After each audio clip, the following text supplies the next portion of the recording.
Hello student, तो कैसे हैं आप सब। आज के इस वीडियो में हम बात करने वाले हैं फूड इन्फ्लेशन के बारे में। आप लोग यूजुअली अपने डे टू डे लाइफ में देखते हैं कि the price of the each goods are increasing continuously in the country. आप इवन द फूड के बारे में बात करें या फिर आप वेजिटेबल्स के बारे में बात करें या आप डेली यूसेज के आइटम के बारे में बात करें, एवरीथिंग इज इंक्रीजिंग कंटिन्यूअसली। तो आज हमारा स्पेसिफिक टॉपिक रहने वाला फूड इन्फ्लेशन। फूड इन्फ्लेशन के बढ़ने के रीजन क्या क्या हैं, स्पेसिफिकली किस किस रीजन्स की वजह से ये बढ़ता है, गवर्नमेंट ने क्या स्टेप्स लिए हैं, और इसमें डिमांड और सप्लाई फैक्टर्स क्या क्या होते हैं, आज उसके बारे में हम जानेंगे। अगर आप देखते हैं तो आज के टाइम सबसे हॉट टॉपिक इन्फ्लेशन के बारे में आ रहा है। Why food inflation remains a challenge, तो क्यों गवर्नमेंट के लिए ये एक बहुत बड़ा चैलेंज बना हुआ है। अगर आप देखेंगे कि लास्ट के फ्यू ईयर्स में ये 7 से 8% से भी ज़्यादा कंटिन्यूसली इंक्रीज हो रहा है food inflation, as well as 10% से भी ज़्यादा फूड इन्फ्लेशन देखा गया है in India in the last few years. इसके पीछे गवर्नमेंट ने बहुत सारे रीजंस बताए हैं, जिसमें से एक मेजर रीजन है supply situation, because of the weathering condition, because of the climate change, sowing condition की वजह से, प्रोडक्शन कम होने की वजह से सप्लाई साइकिल जो है वो चेंज हुई है। That's the major reason for the food inflation in the country according to the government. इसमें हम बात करें wheat related, sugar related, edible oils and the potato, जो डे टू डे की नेसेसिटी है फॉर द पब्लिक। तो इसके बारे में आज हम देखते हैं। अगर आप इस ग्राफ में देख रहे हैं तो this red line show you about the food inflation. ये रेड लाइन जो क्लियरली शो कर रही है आपको फूड इन्फ्लेशन का ग्राफ, तो आप देख सकते हैं अक्टूबर 24 में फूड इन्फ्लेशन 10.87% था। That's the highest in the last 1 year. तो you can see if a product cost 100 rupee in the September 2024, it costing 110 in the October 2024. तो how the inflation is increasing continuously. एक side तो government target करती है कि हमें inflation 4 ± 2 तक ही रखना है, मीन्स मैक्सिमम 6 और मिनिमम 2% तक इन्फ्लेशन होना चाहिए। But on the other side we are crossing all the boundary in the inflation. अगर आप देखेंगे from the January 24 to the October 24, it's continuously above the 8%, 8.30, 8.66, 8.70, 9.36 and finally the 10.87. It's an increasing trend in the inflation and it's affecting the general public budget. तो इसके बारे में आज हम देखते हैं रिटेल फूड इन्फ्लेशन के पीछे रीजंस क्या हैं, क्या क्या होता है। द रिटेल फूड इन्फ्लेशन 8.39% हुआ अभी दिसंबर 2024 में, and it was in 9.04 in the November 2024 and 10.87 इन अक्टूबर 2024। इसके मेजर दो रीजन हैं। Number one, the supply situation, product का सप्लाई कितना है मार्केट में, कितना अवेलेबिलिटी हो रहा है, क्योंकि आप जानते हैं जितना सप्लाई कम होगा मार्केट में, डिमांड के अकॉर्डिंग पे प्राइस बढ़ना शुरू हो जाएंगे। इफ किसी भी प्रोडक्ट का मार्केट में शॉर्टेज है और वो डेली यूसेज का प्रोडक्ट है, उसका प्राइस कंटिन्यूसली इंक्रीज होता जाएगा। Similarly winter duration and it's impacts on the crop cycle. आप देखेंगे कि this year the winter season is for the less duration. ये 2 महीने की बजाय अप्रोक्सीमेटली 1 मंथ का ही विंटर सीजन रहा है, जिसकी वजह से प्रोडक्शन पे अफेक्ट होगा। Specifically the production of the wheat will be affected, production of the edible oil, production of the potato, production of sugar cane will be affected because these crop required a good climatic winter condition for their production. Seed का size हो गया, even the sucrose amount in the sugar cane, even the size of the potato will be impacted by the increase due to the less winter in this season. Next में देखते हैं one side we are saying the supply side will be impacted, but on the another side the government data shows that we are showing the more amount of the crop every year. Like in the case of the wheat, if we are looking at wheat is 320 lakh ton hectares. Last year it was 315 lakh ton hectare. Even in the case of chana, in the case of maize, in the case of potato, in the case of onion, in the case of tomato, you can see highest per acre we are growing these food products like जो भी आप घर में daily use करते हो food products, हम continuously grow कर रहे हैं। लेकिन इसके बावजूद there is a supply disruption in the market. That disruption is completely depend on the climatic effects. Production अच्छे तरीके से नहीं हो रहा है। May be the acreage of the production is increases, but production अच्छे तरीके से नहीं हो रहा है। अगर आप देखेंगे तो there is continuously decrease in the production of the mustard, that's 93.73 to 89.30 hectare. So this is impacting the supply of these product into the market and that's lead to the inflation in the market. की reasons क्या क्या है कि रबी के seasons में specifically क्यों impact हुआ है। Number one, surplus south west monsoon rainfall ही हुआ, हाइयर रिजर्वायर्स लेवल हुए due to the increase in the rainfall, better ground water recharge हुआ and the improved soil moisture. ये सारे फैक्टर्स जो हैं this lead to the increase in the acreage. कि कितने एरिया में हमने इनको इंक्रीज किया है, इसने इसको ज्यादा बढ़ाया कि रबी का क्रॉप का नंबर ऑफ एकर्स क्यों इंक्रीज हुआ। These are the major reasons की हाई रिजर्वायर लेवल्स हुए, मॉनसून अच्छा था, बेटर ग्राउंड वाटर रिचार्ज थे, इम्प्रूव सॉइल मॉइस्चर हुआ, जिसकी वजह से हमने ज्यादा से ज्यादा अमाउंट में इनको उगाया। इसके साथ साथ देखते हैं चैलेंज क्या है। यहाँ पे स्पेसिफिकली चैलेंज आ जाता है, high acreage it does not mean कि बम्पर हार्वेस्ट होगा, ये एक मिथ है। High acreage means bumper harvest नहीं है। It's depend on the various region. It's depend on the climate of the upcoming 3-4 months। क्या टेम्परेचर रहने वाला है, क्या क्रॉप पेस्ट रेजिस्टेंस रहेगी या नहीं रहेगी, रेनफॉल किस तरीके का रहने वाला है। अगर ये सारे फैक्टर्स फेवर में जाते हैं क्रॉप प्रोडक्शन के, that then only it can lead to the high production of the crop. अगर ये सारी चीजें अगेंस्ट होती हैं तो ये कम प्रोडक्शन लीड करेगा। सप्लाई पोजीशन टाइट रहेगी, वेदर कंडीशन की वजह से, crop specific issue like the pest attack और डिजीज स्पेसिफिकली कंडीशन हियर। इसके साथ साथ देखते हैं कि what are the major factors, and these major factors are very important for your prelims examination and well as the mains examination. आपके prelims और mains examination में स्पेसिफिकली फैक्टर्स पूछे जाते हैं। These may be the demand side factors, these may be the supply side factors. आपको इन factors पे focus करना होता है ड्यूरिंग योर एग्जाम प्रिपरेशन। तो सबसे पहले हम बात करते हैं सप्लाई साइड के फैक्टर के बारे में। Number one is the crop production and the yield. Crop का प्रोडक्शन, उसका यील्ड कितना हो रहा है। इनसफिशिएंट हार्वेस्ट हो रहा है due to the adverse weather की वजह से, like drought and floods.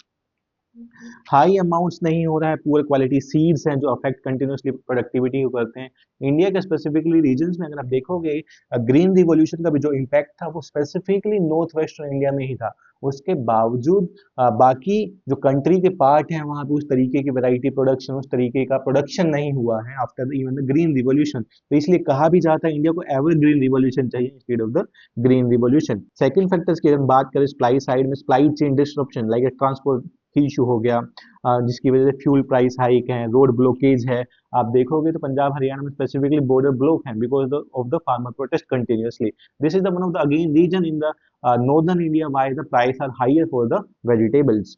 Storage problem है leading to the wastage especially for the perishable goods है। Stock management, inefficient stock management distribution है, cold storage नहीं है। These are the major factors that affecting the production as well as the prices of these product into the market। Second factors पे आते हैं, what are the demand side factors. इससे पहले हमने supply side factors की बात करी, now come to the demand side factors. Population increase हो रहा है continuously, due to increase in the population की वजह से डिमांड ज्यादा बढ़ेगी। इफ किसी भी प्रोडक्ट की डिमांड ज्यादा बढ़ती है it will lead to the inflation, क्योंकि उतना सप्लाई नहीं है तो they increase the prices, seller increase the prices of those products, increase demand for the products over the time। changing consumption pattern, अगर आप देखेंगे तो consumption pattern भी change हो रहा है, shift toward the protein rich diets like the egg, milk, meat, creating the additional demand pressure। तो consumer का बिहेवियरल चेंज, कंज्यूमर का consumption pattern change, rising population, these are demand side factor जो specifically impact कर रहे हैं inflation को country में। Third आप देखेंगे फैक्टर्स तो climatic and seasonal factors. Supply side demand side after production है, लेकिन क्लाइमेटिक फैक्टर्स ड्यूरिंग प्रोडक्शन की बात कर रहे हैं तो एक्सट्रीम वेदर इवेंट्स हो जाते हैं like draught, floods, unseasonal rains impacting the crop cycle। seasonality of the crops, high price during the off season for fruits, vegetables and staples। अगर आप देखेंगे during the off season, जब season नहीं है किसी भी क्रॉप का, the prices of the products are very high। let's consider the prices of the tomato आप लेंगे, आप onion के prices लेंगे, that's continuously on the rise in the last 6 months due to the less production and due to the mismanagement of these crops by the producers or the stock holders की वजह से ये सारी prices increase हो रही हैं। Next आते हैं गवर्नमेंट का क्या रोल है प्राइस इन्फ्लेशन में। गवर्नमेंट की पॉलिसी का भी एक मेजर रोल प्ले होता है। गवर्नमेंट पॉलिसी टैक्सेस के बारे में बात करूं या मैं मिनिमम सपोर्ट प्राइस के बारे में बात करूं, that lead to the inflation into the price. जैसे गवर्नमेंट मिनिमम सपोर्ट प्राइस बढ़ाएगा तो वो डायरेक्टली इंपैक्ट करेगा प्राइसेस ऑफ प्रोडक्ट्स। अगर गवर्नमेंट किसी क्रॉप का, take an example of wheat and rice, अगर गवर्नमेंट 3000 रुपये पर टन देता है तो that's going to be impacted the prices of the these commodity into the market। वो कंटिन्यूसली प्राइस इंक्रीज होगा ही। एक्सपोर्ट इंपोर्ट रेस्ट्रिक्शन, अगर गवर्नमेंट एक्सपोर्ट को बैन कर देता है इंपोर्ट ड्यूटी की वजह से, या essential item like the wheat और ओनियंस उसकी वजह से होगा। सब्सिडी चेंजेस, अगर गवर्नमेंट कम सब्सिडी दे देता है फर्टिलाइजर्स पे और इनपुट इंक्रीजिंग द कॉस्ट, जिसकी वजह से फार्मर्स को ज्यादा महंगा बेचना पड़ेगा। मान लो पहले फर्टिलाइजर 100 रुपये पर केजी आ रहा था, अब 150 रुपये पर केजी आ रहा है, तो फार्मर का प्रोडक्शन कॉस्ट इंक्रीज हो रहा है। वही production cost lead to the increase in the price into the market. यही एक मेजर रीजन है क्यों कंटिन्यूसली इन्फ्लेशन इंडिया में बढ़ रहा है। ग्लोबल फैक्टर्स भी आते हैं, ऐसा नहीं है कि only the Indian factors will impact global factors like the international prices में कमोडिटी प्राइसेस चेंज होते हैं, like the crude oil price change हो गया तो ट्रांसपोर्टेशन पे डायरेक्टली इफेक्ट आ जाएगा। व्हीट शुगर के प्राइसेस चेंज हो गए तो export import government of India change करेगा। इसके साथ साथ एक्सचेंज रेट फ्लक्चुएशन, जो रुपी और डॉलर का रेट चलता रहता है कंटिन्यूसली, अगर वो इफेक्ट होगा that's also lead to the increase in the inflation in the country. अगर आप देखोगे 2016-17 में dollar rupee is almost 72-73, now it's come to the 82-83। वो भी एक मेजर इफेक्ट है कि इन्फ्लेशन का। जियोपॉलिटिकल इशू देखेंगे अगर आप कुछ एक एरिया में वर्ल्ड में continuously war like condition, like the Russia Ukraine की कंडीशन देखेंगे, वहां पे इजराइल हमास वाला कंडीशन देखेंगे, that's also impacting the inflation in the country. तो continuously conflict disturbing trade routes को इफेक्ट कर रहे हैं। यूक्रेन इम्पैक्टिंग व्हीट सप्लाई को इफेक्ट कर रहा है, यूक्रेन का जो कंडीशन है। इनपुट कॉस्ट की बात कर लेते हैं तो this is number 6 factor, input cost. Fertiliser and pesticide का कॉस्ट जो कंटिन्यूसली बढ़ रहा है, गवर्नमेंट सब्सिडी कम कर रही है। लेबर कॉस्ट, हायर वेजेस, क्योंकि if there increase in the basic commodity का प्राइस इंक्रीज होगा देन द लेबर का कॉस्ट भी इंक्रीज होगा, because he want to consume those products those available in the market and those are necessity. जरूरी products हैं तो उसको चाहिए, खरीदने के लिए पैसा भी ज्यादा चाहिए तो लेबर का प्राइस भी इंक्रीज होगा। That's lead to the increase in the inflation level. Energy prices की बात करें, increase fuel and electricity prices, ये कंटिन्यूसली अफेक्ट कर रहे हैं input cost in the country. इसके साथ साथ इन्फ्लेशनरी एक्सपेक्टेशन की बात करें तो होर्डिंग का है, स्पेकुलेशन है, like during the month of the August and September why the prices of the onion in on the sky rocketing, क्यों 100 रुपी पर केजी, 120 रुपी पर केजी, टोमेटो इज 100 रुपी पर केजी क्यों हो जाता है?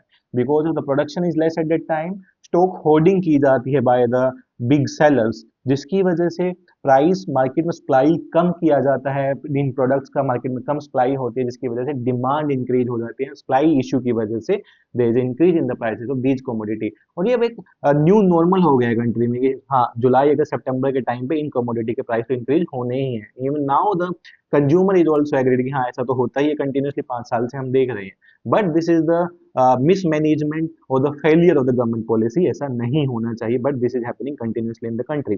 पॉलिसी एंड स्ट्रक्चरल इशू की बात करें तो इनएफिशिएंसी स्टोरेज डिस्ट्रीब्यूशन की इनएफिशिएंसी है, लॉजिस्टिक एंड ट्रांसपोर्टेशन गैप्स हैं कंट्री में काफी सारे, जिसकी वजह से मार्केट में एक्सेस जो डिले हो जाता है, या तो प्रोडक्ट खराब हो जाता है क्योंकि पेरिशेबल प्रोडक्ट्स होते हैं। अगर आप वेजिटेबल्स की बात करो तो 5 से 6 दिन इनका लाइफ साइकिल है। अगर हम बात करते हैं टोमेटो की बात करते हैं, उसका perishable life cycle 6-7 days only. तो ये इम्पैक्ट करता है कंटिन्यूसली इन द कंट्री।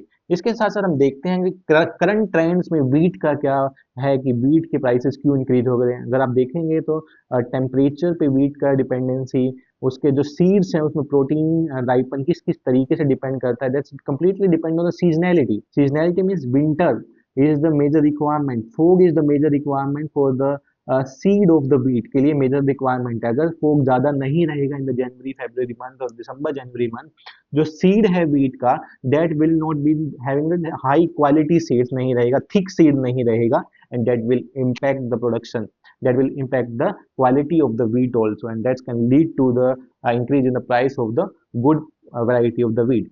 इसके साथ साथ अगर देखेंगे तो मैक्सिमम टेम्परेचर जो आइडियली होना चाहिए 30 डिग्री की रेंज में होना चाहिए, लेकिन इससे जो टेम्परेचर चेंज की वजह से अगर आप देखेंगे तो मिड जनवरी जो टेम्परेचर चेंज हुआ in the country, that also going to effect the wheat production in the country. इसके साथ साथ प्री मेच्योर ग्रेन राइपन होगा। इंडिया में जो टेम्परेचर देखा गया 1.90 डिग्री सेल्सियस था ड्यूरिंग अक्टूबर नवंबर में, नॉर्मल से 2 डिग्री ज्यादा था, इसलिए वीट ग्रोइंग सोइंग सीजन है वो भी डिले हुआ बाय द 1.5 मंथ। तो we need to look at even the growing area increase हुआ है, लेकिन how the production will be affected by production increase होगा या डिक्रीज होगा, that's going to become after the 6 month. इसके साथ similarly happen with the sugar cane product, crop को vegetative maturation stage से जाना होता है, sucrose stores in the various stocks. अगर आप ये स्टॉक्स देख रहे हैं इनमें सुक्रोज स्टोर होता है, that's also depend on the kind of the weather, kind of the climate during November December and January. Sucrose का अमाउंट उस पर डिपेंड होता है, तो accordingly this is also going to be affected, ये भी इफेक्ट होने वाला है, जिसकी वजह से prices of the sugar is going to be increased into the country। That's how the weather is impacting the inflation, और किस तरीके से सारी चीजों के प्राइसेस इंक्रीज हो रहे हैं। Same happening with the edible oils. अगर आप देखोगे तो इंडिया में एडिबल ऑयल के प्राइसेस कंटिन्यूसली बढ़ रहे हैं, and average price like 165 to 170 रुपी पर KG, even mustard oil, even soya oil, even like peanuts oils. These price on the higher side, सबसे ज्यादा साइड पे हैं ये प्राइसेस। क्यों हैं? क्योंकि इंडिया में ऑयल का प्रोडक्शन कम है, ऑयल का product, we are dependent on the Indonesia, we are dependent on the South Asian nation for these oil के रॉ मटेरियल के लिए हम डिपेंडेंट है। अगर मैं पाम ऑयल की भी बात करूँ, हम we are the major importer of these things. तो कंटिन्यूसली इम्पोर्ट प्राइसेस इंक्रीज होने की वजह से, प्रोडक्शन इंक्रीज होने की वजह से एडिबल ऑयल का भी प्राइसेस इंक्रीज हो रहा है। तो आपके लिए इंपॉर्टेंट स्पेसिफिकली हो जाता है why the prices of these products is increasing in the country, inflation के पीछे रीजन क्या क्या है। And this can be the direct question in your prelims examination, which of the following are the demand side factor that lead to the inflation in the country, पहले पूछा भी गया 2016-17 में, and which of the supply side factor that can lead to the inflation in the country, this question was asked in the 2021। तो आपके लिए important हो जाता है inflation factor impacting the inflation and which of the other factors like the natural factors, government factors, supply and demand factor, कौन कौन से factors हैं जो इफेक्ट करते हैं इन्फ्लेशन को। तो इस तरीके के वीडियो देखने के लिए जुड़े रहिए एडुकेमी के साथ। आपको कोई भी कमेंट है, आपको डाउट्स है, you can mention in the comment section, we will meet in the next video soon. Thank you.